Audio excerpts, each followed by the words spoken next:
single leg hip thrust. So this is going to be working on our glutes, which are really important for riding, but also working on our hamstrings at the same time as well. So I'll show you a couple of variations on this one depending on your level. And again, with all of the exercises in general, we're wanting to be making sure that we pick a variation of the exercise that enables us to go very close to sort of failure by the last rep. We only want sort of 3, maximum 5 repetitions left in the tank if we actually really push. So it's really important you do pick the variation of the exercise that allows you to get fairly close to failure at the end of each and every set, because that's where the strength happens, that's where the strength improves, that's where the magic happens, so to speak. So the single leg hip thrust, I'll show you the variation I want you to build up to. So this is kind of the hardest variation, I suppose. So again, I'm in the gym, so I've got a box and a bench, but your sofa is going to work really well for this, or a chair, or in a stool, anything like that. So you want probably a sofa or some kind of soft surface, or even a bed behind you, and then some kind of stool, chair, whatever, elevated surface in front of you. Not too high for this one, and a sofa is going to be great for the height for the sort of back one as well. So for this variation, we want to kind of put our upper back on the sofa. You can put your elbows on this chair or whatever it is you're using as well, just to kind of support yourself. And we're going one leg at a time, hence the name single leg. So I'll go right leg first. So you're going to start down at the bottom.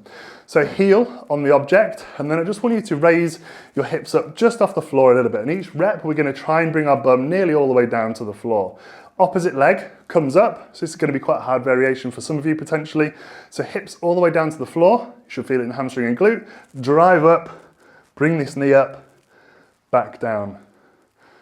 Down, nice and slow, 2 seconds down, drive up, 2 seconds down, drive up. For the prescribed reps, make sure you do both legs. Now, if that's too hard, because that is quite a tricky variation, but it's a great exercise to really load up the legs, which is often hard to do with body weight. So that's a great variation. If you struggle with that, you can either lower the object that's in front of you or go completely to the floor. So if I remove this, for example, then I can do exactly the same again, coming down, so it lowers or limits the range of motion this time. Drive up, come down, drive up. So that will make it easier, and we can make it even easier if we want to as well by removing the sofa and just doing it on the floor too, like so. So we're on the floor this time. Again, heels out in kind of the same position.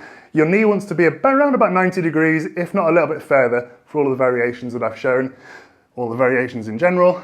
And again, same thing, this is going to be even easier now. Drive up, like so, and then back down. And if you struggle with any of those variations or need an in-between, you can go both legs, and that will just make it a little bit easier. So sometimes, for example, if you move from the floor to the sofa behind you and you still do single leg, that might be too hard to hit the prescribed reps. So you can bring in the other leg to kind of bridge the gap between some of the exercises as well. But that's the single leg hip thrust, or ideally single leg, building up to foot elevated, back elevated. That's going to really hit those hamstrings and hit those glutes as well. Keep it slow on the way down, drive up. Great lower body strength.